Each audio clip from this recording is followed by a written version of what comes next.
ఉందన్నమాట. ఇది ఏ పార్టీకి ఎఫెక్ట్ చూపిస్తుంది అంటారు? ఒకవేళ 5,000 ఓట్లు కాంగ్రెస్ కి పెడితే టీడీపీకి నష్టం అంటారా, వైసీపీకి నష్టం అంటారా? అది అది అది ఓవరాల్ గా మనం లెక్క వేయాలి మొత్తం. ఇండిపెండెంట్ గా నిలబడిన వాళ్ళు ఉంటారు, వాళ్ళు నిలబడిన వాళ్ళు ఉంటారు, వీళ్ళు నిలబడిన వాళ్ళు ఉంటారు కదా. ఆ శాతము, నోటాకి ఎన్ని ఓట్లు పడి అవన్నీ ఎవరికి నష్టం అనేది అది ఎట్లా ఉంటుందంటే గెలిచే వాళ్ళని బట్టి నిర్ణయించబడుతుంది. గెలిచిన ఆయన ఒక 2,000 గెలిచాడు అనుకో. ఇప్పుడు ఈ లెక్క ప్రకారం ఏంటంటే దాదాపు 1000 నుంచి 5,000 ఓట్ల మధ్య వైఎస్ఆర్సీపీకి చెందిన వాళ్ళు 25 నుంచి 30 మంది గెలిచేదానికి ఛాన్స్ ఉంది ఈ ఎడ్జి పాయింట్ వల్ల.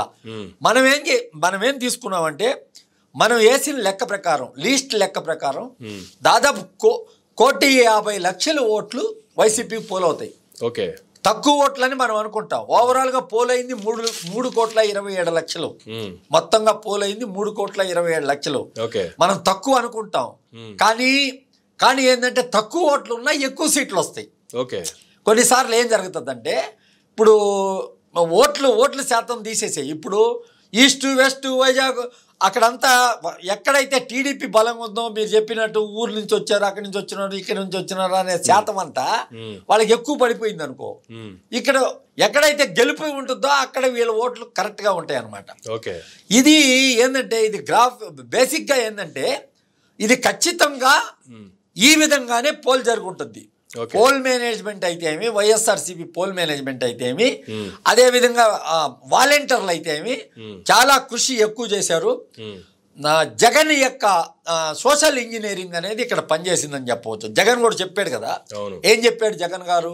వెళ్తూ ఏం చెప్పారు? భారతదేశానికి ఒక దిక్సూచిగా అవబోతుంది ఎన్నిక అని అన్నాడు. కరెక్ట్ అతను చెప్పింది.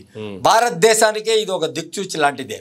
ఎందుకంటే తప్పకుండా ఈ విధానాన్ని అన్ని రాష్ట్రాలు కూడా త్వరలో ఈ వాలంటరీ వ్యవస్థని తీసుకుంటారు.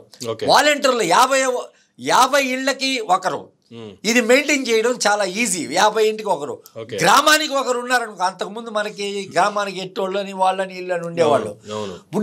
గ్రామానికి ఒకడు అనుకో ఇళ్ళన్నీ కవర్ చేయలేరు. 50 ఇళ్ళు స్కీమ్ వల్ల నేడు జగన్ విజయానికి ఇది ఎంతో గొప్ప విజయం అని చెప్పవచ్చు. ఇది గ్రామ సచివాలయాలు ఇప్పుడు పారదర్శకత, ప్రభుత్వంలో పారదర్శకత అంట. ఇప్పుడు నన్ను చూసి ఏంటి ఓటు అని అంటున్నాడు. ఎందుకేమంటున్నాడు? స్కీములన్నీ అందిస్తున్నాడు.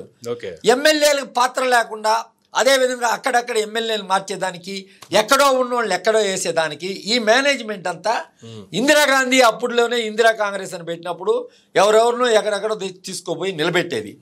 అది ఏంటంటే దీనివల్ల ఏంటంటే ఎవరు గొప్ప ప్రజల హృదయాల్లో నాయకుడు ఉంటే అది ఓటుగా కన్వర్ట్ అవుతుంది అనేది ఒక ఉద్దేశం అన్నమాట. కాబట్టి ముఖ్యంగా చెప్పాలంటే జగన్మోహన్ రెడ్డి గారు చేసిన పరిపాలన విధానము ఇప్పుడు ఎవరైనా చెప్పొచ్చు, అరాజక ప్రభుత్వం అనొచ్చు, ఏదైనా అనొచ్చు, గ్లోబల్ ప్రచారం చేయొచ్చు, ఏదైనా చేయొచ్చు, చెప్పగా ఏదో అనుకోవచ్చు. ఇంత మూమెంట్ వచ్చేదానికి కారణం ఏంటంటే ఈ రకంగా ఒకరు ఏమో సిద్ధం అన్నారు, ఒకరు యుద్ధం అన్నారు. యుద్ధానికి ఇంత సిద్ధం అన్న వ్యక్తి ఒకే వ్యక్తి, యుద్ధం అన్న వ్యక్తులు అంటే 100 మంది ఉన్నారు. కాబట్టి ఏంటంటే ఎంతమంది ఉన్నప్పటికీ కూడా ఇది ప్రజల పైన ఎక్కువగా చూపించిందని చెప్పవచ్చు. అందరు చెప్తున్నారు ఊరికినే ఏదో కూటమి వచ్చేస్తుందని ఎవరు చెప్పినప్పటికీ కూడా అవకాశం ఏంటంటే ఇంటి వద్దకు ప్రతి ఒక్కటి చేరిన మహిళలు ఈరోజు జగన్ గుండెల్లో ఉన్నారని చెప్పి 100% చెప్పవచ్చు. ఎందుకంటే మహిళలు మగవాళ్ళ కంటే మహిళల శాతమే ఎక్కువ పోలింగ్ అయింది. కాబట్టి తప్పకుండా ఏంటంటే ఇప్పుడు తాగిన వాళ్ళు ఏదో బ్రాండ్లు తాగారని ఓటు వాళ్ళెంత శాతం ఉంటారు? రాష్ట్రంలో తాగుబోతోళ్ళు ఎంత శాతం ఉంటారు? ఊరికనే చెప్పుకునేదానికి సోషల్ మీడియాలో చెప్పుకునేదానికి ఉపయోగపడేదే కానీ ఏ రకంగా తాగేవాళ్ళు తాగేవాళ్ళు దొరుకుతానే ఉన్నాయి.